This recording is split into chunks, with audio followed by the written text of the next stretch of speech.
वही दिन हिजकिय्याह परमेश्वर के उपस्थिति में आके उनकरा पासे जवन चिट्ठी आइल ओकरा के लिया के ऊ त ओके खोल के ओके पढ़ के, प्रभु इहे ऊ चिट्ठी ह, हम सब कुछ नाश कर देब तोहरा के और तोहरा देश के सब कुछ के, प्रभु रउआ आधार हैं। ई कह के पत्र खोल के ऊ प्रार्थना कैले। का कह के प्रार्थना कैले? महत्वपूर्ण बात हम रउआ के बतावत हई, हमके गौर से सुनी। जब प्रार्थना करे लीजा तब कैसे प्रार्थना करे के चाही, आइंजे पढ़ी जा हिजकिय्याह वो कैसे प्रार्थना कैले हम बतावत हई। अध्याय 19 15 वचन। परमेश्वर की उपस्थिति में वो ये तरह से प्रार्थना कैले। हे यहोवा, हे इस्राएल के परमेश्वर यहोवा, हे करू पर बिराजे वाला, आकाश और पृथ्वी के रउए ही बनौले बानी, पृथ्वी के सगरी राज्य के ऊपर रउए ही खाली परमेश्वर बानी, पृथ्वी के राजा लोगन के ऊपर खाली रउए ही परमेश्वर बानी। यहोवा, कान लगा के हमार सुन लें। हे यहोवा, आँख के खोल के देख लें और सन्हेरीब के वचन के सुन लें, जवन जीवित परमेश्वर के निंदा करे खातिर के कह भेजले। 3 गो प्रार्थना कैले। पूरा सारांश के रुआ समझ जाई, यही से सरल रूप में बतावत हई। सबसे पहले ऊ का कहले? सुन लें। वचन 14, यहोवा कान लगा के सुन लें, हमार प्रार्थना सुनी। दूसर की बात, दृष्टि करी, सुन लें प्रभु। दूसर की बात, देख लें प्रभु। तीसर की बात, 19 वचन में रुआ के देखी का कहले? हमके बचा लें प्रभु। ये सरल प्रार्थना है। का कह के प्रार्थना कैले? सुन लें प्रभु। दूसर का, देख लें प्रभु। तीसर का, बचा लें प्रभु। आज हमन के जीवन में हमन के विरोध करे वाला और हमनी के सतावे वाला, हमनी के दुख में देखे वाला लोग घमंड करे लन जा। हाँ, हम तोहके देख ले, हम ऐसन करतनी, देखी ह, ये हम तोहर काम ना होके दे, देख ली ह, तोहर व्यापार कैसे आगे बढ़ी हम देख ले, देखी ह, हम तोहरा पास धन के आवे ही ना दे, डरावे लन। यह तरह से और कुछ लोग अपमान करत रहेलन। यदि हम यहाँ ध्यान से देखी जा तो हन्ना के घरे एगो और स्त्री रहली पनिन्ना। हर दिन ऊ तो हन्ना के रोआवत रहली। प्रतिदिन ऊ हन्ना के सतावल करत रहली, घायल करे वाला शब्द बोलत रहली। साधारण रीति से पता चलला के बाद के केहू के संतान नइखे त ऊ तो शांति से जिए ना दी हैं। थोड़ा भी गलती दिखाई दे तो वही के पकड़ के ऊ कही हैं। यही खातिर से संतान नइखे, ऐसे उनके घायल करेलन। ऐसे तोहरा जीवन के दुर्गति भइल बा, चुभावत रहेलन जा। यही खातिर से समझ में आ गइल उनके। आज हमन के बीच में केहू बा जे बहुत सतावल जाता शब्द के जरिए। का कहत हमें? आई जा जरा देखी जा, पीछे चल जाई, कुछ वचन के देखी जा, पीछे जाके वचन 11 में चली जा, वचन 10 से पढ़ी जा। तू यहूदा के राजा हिजकिय्याह से ही कही ह, तोहार परमेश्वर जेकरा पर तू भरोसा करेला ई कह के तोहरा के धोखा ना दे पावे कि अशूर के बस में तोहार राज्य अब पड़ जाई। देखा, तू तो सुन ले बड़ा कि अशूर के राजा सब देशन पर कैसन व्यवहार कैले और वो सब के सत्यानाश कैले। तो का तू बच पैब का? अशूर के राजा का कहले रहले? कौनो देश हमरा सामने खड़ा ना रह पावल। आफ्टर ऑल का तो के लागत कि तोहर देश हमरा सामने खड़ा रही? ऐसे कह के डिंग मारत रहले। तू कैसे बच पैब? तोहार पुरखा लोग जवन निर्माण कैले बाड़े, चाहे गोजान होखे, चाहे हरान होखे या रेसेप होखे, तलसदार में रहे वाला एदेनी होखे, जौना जाति लोग के हमार पुरखा लोग नष्ट कर देले बाड़े, का ओकरा में से कोनो जाति के देवता लोग उनके बचौले? हमात के राजा और अरपात के राजा और सफेवेन मन के राजा कहाँ रहले? बढ़ के बात करत रहले। हमारा हाथ से तोहके छोड़ावे वाला के बाटे? बड़े बड़े लोगन के हम जीत लेले बानी, तू हमरा सामने का बड़ा? जौना परमेश्वर पर तू विश्वास कैला, का ऊ हमरा हाथ से तोहरा के छोड़ा सकेला? ई तो झूठ बाटे। कई बार जब ऐसा मुश्किल के समय में जाई लन जाता, शारीरिक पीड़ा से जाई लन जाता, आर्थिक परिस्थिति से जाई लन जाता, बेरोजगारी के समस्या से जाई लन जा, जब विपत में से होके जा लन जा, तो आसपास के लोग तोहरा से का सवाल करे लन जा, ऊ तोहरा पर मजाक उड़ावे लन जा। तोहार परमेश्वर कहाँ बाड़े? तोहरा विश्वास के का भइल? तोहार विश्वास का भइल? तोहार प्रभु का कैले? जब तकलीफ आवेला, जब विपत्ति आवेले, बीमारी में, आर्थिक परेशानी में, कहाँ बाड़े तोहार प्रभु? कहाँ बाड़े? असुर के राजा कहत हमें, तोहार प्रभु कहाँ बाड़े? तोहरा के हमरा हाथ से बचाए वाला हमरा के बाटे? वो परमेश्वर बाणे का? यदि सोचत हुआ तो उनके दिखा द हमके। घमंड करेलन। आज हमारा प्यारा भाई बहन लोग ना सुने के चाहिए, वो सुनत हई का? घमंड और गर्व के बात सुनत हई का? श्रापित शब्द सुनाई देत हुए का? निंदा के बात सुनाई देत हुए का? जवन गलती रउआ ना कैली उद रउआ पर थोपत हमें, जवन सुनल नहीं चाहत के सुनावत हमें जा। जवन कुछ भी रउआ सुन के दुखित होत हई, जे लोग रउआ के दुखित करत हमें, उनकरा बारे में परमेश्वर के पास आके बता दें। का कहे के बा? सुनी प्रभु, एक बार सुन लें। कितना निंदा करत हमें, एक बार सुन लें पिताजी। कई संदर्भ में ऐसा सताए वाला बहुत से पति लोग होखेलन। जवन मन में आवे बोले वाला पति होलन, जवन मन में आवे बोले वाला पत्नी होखेली, मनमर्जी बोले वाली सास होखेली जा, मन मर्जी बोले वाली बहू होली जा। तो पत्नी आके अपना पति से कहेली, बड़ा प्यार से रुआ बात कर सकेली न? वो कहलें कि बेचारी ई जे मासूम बाड़ी, वो कहलें कि का बोलने पता बा? प्रेम से बात करे के बा का? सच कहत तू हमके बड़ा पसंद बड़ू, तू हमार जान हो, यही से तो 7,000 में तोहके चुनले बानी। सच में कहत हम तोहरा के बहुत प्यार करीला, काहे कि तू हमके बहुत पसंद बाड़ू। सचमुच में तू हमसे बहुत प्यार करेला तो हमके तकलीफ ना देवे के चाही। हम तोहके का तकलीफ दिहली? सचमुच में तू हमसे प्यार करेला तो हमरा के कोनो तकलीफ देवे वाला काम तू ना कर बना। सच में तोहके हम प्रेम करीला, यही से तोहके तकलीफ देवे वाला काम हम ना करब। हाँ करत हई। हम का करत हई? रउआ अपना माता और पिता के घर में काहे के ले अइली? एकर ओकर का संबंध बाटे? ना आप कहली ना कि हम तोहसे बहुत प्रेम करीला।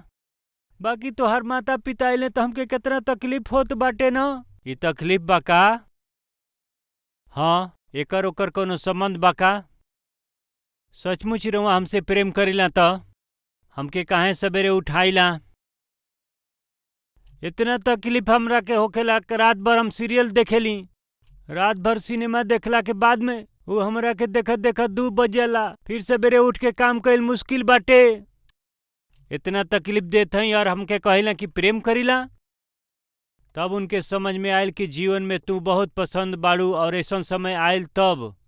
हाँ हाँ बहन, तो के समझ में आयल ना तू अपना पति के बहुत पसंद बाड़ू। वो ऐसा कह देले बाने तो पूरा डूब जाई। जरा गौर से सुनी, कुछ लोगों के पता नहीं खे। बहू बिल्कुल पसंद ना होखेली, जैसन चाहे वैसन उ बोलत रही हैं जा। सास पसंद नहीं की तो निंदा करे के कोशिश करत रहली। पति नेखे पसंद तो उनकरा के हमेशा बुराई करत रहली। आ ध्यान से सुनी जा, केहू भी निंदित होत हमें का? बात से रउआ घायल होत बानी का? तो आई जा, प्रभु के पास आई। ऑफिस में निंदा होत हई, दफ्तर में रउआ निंदा होत हई, सेवा करत रउआ निंदित होत हई, तो रउआ आई जा। हिजकिया का कहले पता बाटे? जवन सुनला वो बात खातिर के जीवन पढ़ले वो बात खातिर के प्रभु के उपस्थिति में आके वो कहत हमें प्रभु रुआ सुनत है ना, सुन ले पिता। असुर के राजा ही उनकरा धमकी के सुन ले पिता, उनकरा बात के सुन ले। वो कैसे बात करत हमें सुन ले, ऐसन वो विनती कैले सुन ले। हमार प्यारा भाई बहन लोग, आज ना सुने जाए वाला विषय कर वहाँ सुनत हई तो प्रभु के पास आके कहीं हमार बात सुनी पिताजी सुनी। हम बात नहीं सुन पावत, निंदा के नहीं सुन पावत, उनकरा घमंड के हम नहीं सुन पावत, उनकरा धमकी के हम सुन नहीं पावत पिता, सुन लें। दूसर की बात दृष्टि करी, देख लें पिता। हमारा दुश्मन असुर के राजा के रउआ देख लें, वो का कहत हमें सुन लें, का कहलन सुन लें। यहूदा देश के हमारा हाथ से के छोड़ा सकेला, वो परमेश्वर के बाटे ही हम देखत हई। मेहरबानी से ध्यान देंगे, जब परमेश्वर की उपस्थिति में आइलन जाता हमनी के समस्या कितनो बड़ होके ओकरा बावजूद भी हमनी के कबूल करे के चाहे कि हमनी के जीवन पौले बानी जा। सगरी समस्या से जवना परमेश्वर के हमनी के सेवा करे ले जा, वो बड़ बाने, वो बहुते महान हमें। बाकी सोचला के बात ई बाटे कि हमनी के जवन समस्या बाटे देखला से बहुत हमनी के बड़ लागेले। समस्या के समझे वाला हमनी के परमेश्वर हमहन के बहुत छोट दिखाई देलन हमनी के अविश्वास के कारण। जब हिजकिया परमेश्वर की उपस्थिति में अइलन तो उ का कैलन रउआ के पता बाटे? वो परमेश्वर के बढ़न करे के कोशिश कैलन। रउआ जितना विश्वास के बढ़ाई उतना समस्या छोट दिखाई दे। परमेश्वर के रउआ जितना बड़ करब, रउआ विश्वास करब तो उ रउरी विश्वास के बढ़ा दे, उतना बड़ा समाधान रउआ पाई। 4-5 गो विषय रउआ के बतावत हई। सबसे पहले अध्याय 19 में 15, 16, 17 वचन के हमनी के ध्यान से देखी जाता। यहोवा परमेश्वर के बारे में हिजकिया का कही के बयान कैले, एकरा के सबसे पहले देखल जाई।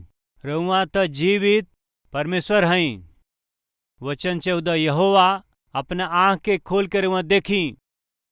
जवन वो जीवित परमेश्वर के यानी हमनी के परमेश्वर के बाटे, जीवित परमेश्वर हमें प्रभु रउआ जीवित परमेश्वर हई के विश्वास करता, जेकर सेवा करत हई वो जीवित बाणे। जे विश्वास करेला ताली बजावे।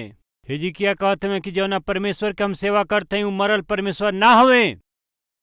यदि वो मोल बाणे तो हमार कोनो सहायता ना कर सकेला। जौना परमेश्वर के सेवा करीला वो जीवित परमेश्वर हमें।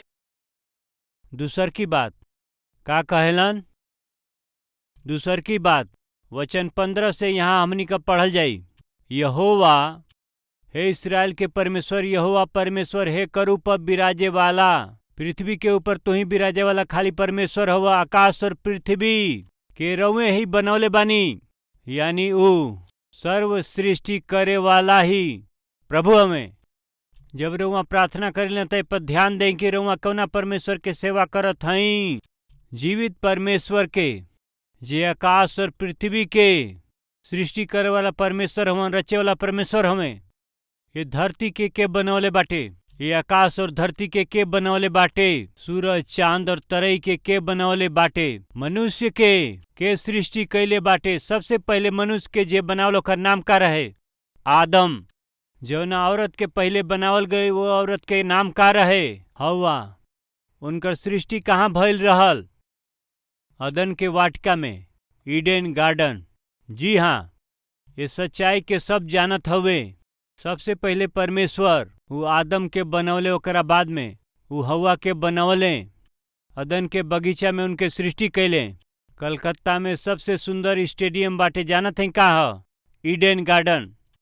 कोनो प्रांत के यदि नाम रखल जाए तो साधारण रूप से यदि कोनो प्रांत के नाम रखे के बा तो ऊ नमूना खातिर कहीं गांधीनगर, गांधी जी रहले ना, बताई ऊ रहले। एलबी स्टेडियम बा, लाल बहादुर रहले ना, वो समय में ऊ रहले। बालयोगी स्टेडियम बाटे, एक समय बालयोगी रहले ना। जी हाँ, राजीव गांधी इंटरनेशनल एयरपोर्ट बाटे, राजीव गांधी रहले ना। जी हाँ, ईडन गार्डन नाम के स्टेडियम बाटे कलकत्ता में। ईडन गार्डन बाटे कि ना? बाटे। अदन के वाटिका बाटे त निश्चय रूप से आदम वहाँ रहल होखी हैं, हवा भी रहल हुई हैं। यदि दोनों हुई हैं तो सृष्टिकर्ता परमेश्वर भी हुई हैं, और उन्हीं के बारे में आज हम बतावत हई। उहे हमें सर्व सृष्टिकर्ता। जब समस्या आयल तो वो समस्या के निर्माण करे वाला राजा के विषय में हम ना कहत हई जा। सुनी दोस्त लोग, भाई और बहन लोग, सुनत हई जा। प्रभु तो के का मालूम बा प्रभु, असुर के राजा अच्छा ना हुए, बहुत सामर्थी बने। जितना देश बाटे उ सबके हरा दिहले, बस हम ही बचल बानी। उनकरा साथे कुछ ना हुई तो अच्छा होइत पिता। उनके नजर हमारा पर ना पड़ी तो बहुत अच्छा होइत पिताजी, बाकी उनकर नजर हमारा पर बा। प्रभु जी हमारा अब का होई बता दें। ऐसन कह के असुर के राजा के महानता के विषय में हिजकिया ना कहत रहले। भाई और बहन लोग, परमेश्वर की उपस्थिति में आके, प्रभु के उपस्थिति में आके और समस्या कितना बड़ बा उनके मत बताई। और विश्वास के हिलावे के कोशिश करी। कई अवसर में हमनी का आके का कहली जा परमेश्वर के पास, कितना परेशानी बा प्रभु, रउआ के का मालूम बा, बड़ समस्या बाटे। आहा प्रभु, प्रभु जी हमारा आँख के लाल कर दिला, उ सामान्य बात ना हवे, हमारा हाथ पैर के तोड़ दिए प्रभु। पता नहीं कितना लोग प्रभु के पास आके रउरी जीवन में समस्या ले आवे वाला और समस्या पैदा करे वाला वो आदमी के बारे में इतना बढ़ा के बतावेलन, समझे लायक बतावत हई। गोलियत जब उनके चुनौती मिलल तो जवाब ना दे पौले। साउल और दाऊद के भाई लोग भी जब उन्हों लोग के पसीना छूटे लागल, जब वो डेरात रहले, कांपत रहले, उसे में दाऊद आ गए। वो विषय के समझ लिहले और सीधा आके खड़ा भइले। गोलियत के मारे खातिर वो तैयार हो गए। जानत हई वो का कैले? तू तलवार लेकर के ढाल लेके आवत हव, बाकी हम सेनाओं के यहोवा के नाम से, वो यहोवा परमेश्वर के नाम से आवत हई। ये युद्ध तो हमार नहीं, बाकी हमारी परमेश्वर के हवे। तबे गोलियत तो आवे वाला वो दाऊद के देख करके, जरा ध्यान से देखी जा, गोलियत के तो दाऊद के हाथ में खाली लाठी दिखाई दिहलस। गोलियत तो दाऊद के देख के का कहले, रउआ के पता बाटे ई का हवे? तू लाठी लेकर के आवत हव, का सोचत हव? तू हमरा के कुत्ता समझत हव का? के उनके कहल कि कुत्ता हमें। दाऊद का कहते रहले, सुनी जा, तो के मारे खातिर के बुलडोजर के जरूरत नहीं खे, तोहरा के मारे खातिर मिसाइल के भी जरूरत नहीं खे। यदि प्रभु तोहरा के ठान ले लेवण मारे के तो ई छोटा पत्थर काफी बाटे। ई कह के जानत हई साथ में उकाली अइले, अपना साथ में गोफन लेके अइले। वो तरफ से गोलियत अपना ढाल के उठौले नेखन, दूसर लोग उठा के चलत हमें। तलवार उठावे खातिर एगो आदमी आवत हमें, इतना भारी रहल। बाकी ये हो और दाऊद तो 5 गो छोटा पत्थर, चिकना पत्थर के वो चुन लिहले, वो गोफन के ले लिहले। वो गोफन लेके आवत हमें। इनडायरेक्टली वो गोलियत के का कहत हमें जानत हई? अरे पागल, तोहरा के मारे के बाटे त हथियार के जरूरत नहीं खे। तोहके यदि मारे के बात हमरा हाथ के ई छोट पत्थर काफी बाटे, काहे कि ई पत्थर जेकर हम सेवा करीला वो यहोवा के नाम से तोहरा पर ई आ जाई। तोहरा के मार के गिरावे खातिर परमेश्वर यदि एगो पत्थर के भी गिरई हैं तो तू मर जइब। यहाँ पर दाऊद का कहत हमें, जरा देखी जा, वो अपना शत्रु के दबा देलन, उनके बड़ बनावे की कोशिश ना करते हैं प्रभु।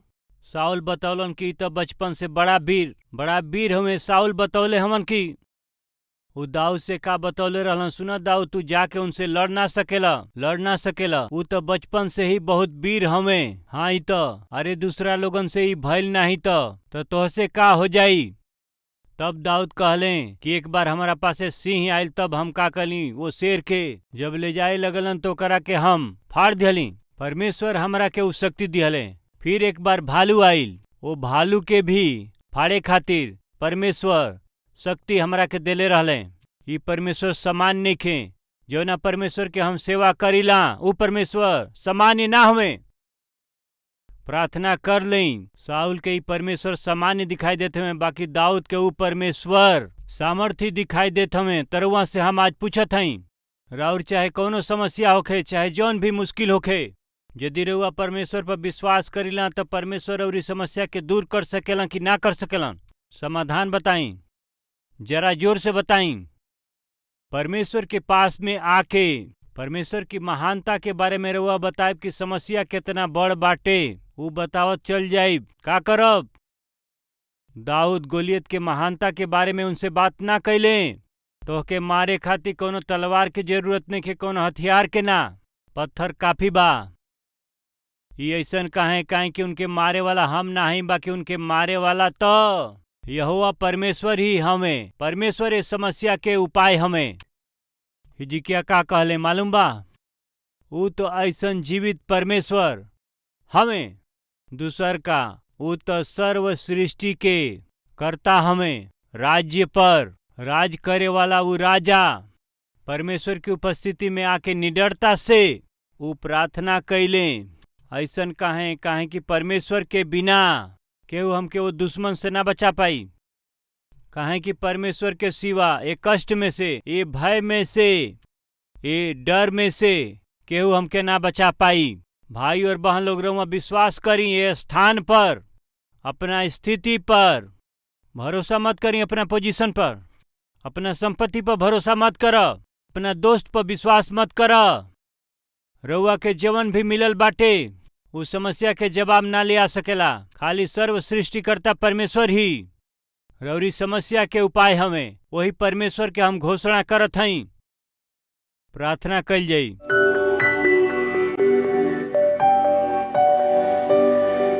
महापवित्र परमेश्वर पिता, आज हमनी का रउरी उपस्थिति में मिल के प्रार्थना करत हई जा।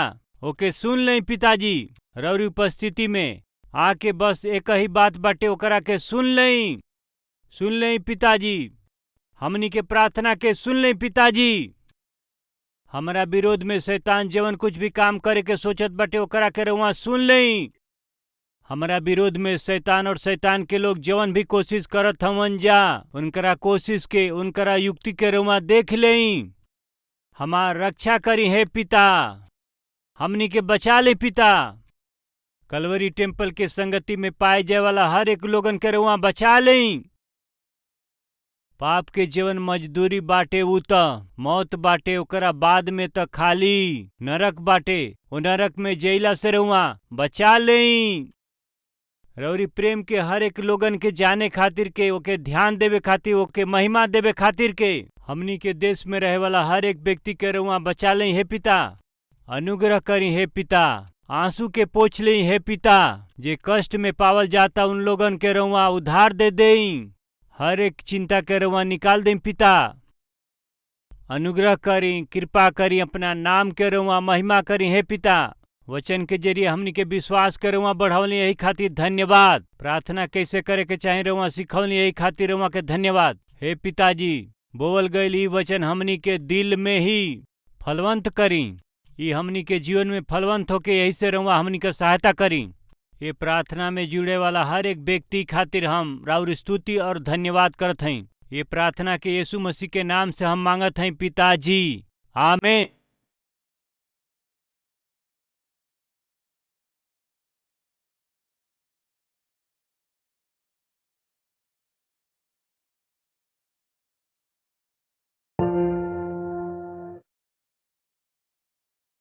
हमार पता बा Calvary post box number 30, Kukatpally, Hyderabad 72।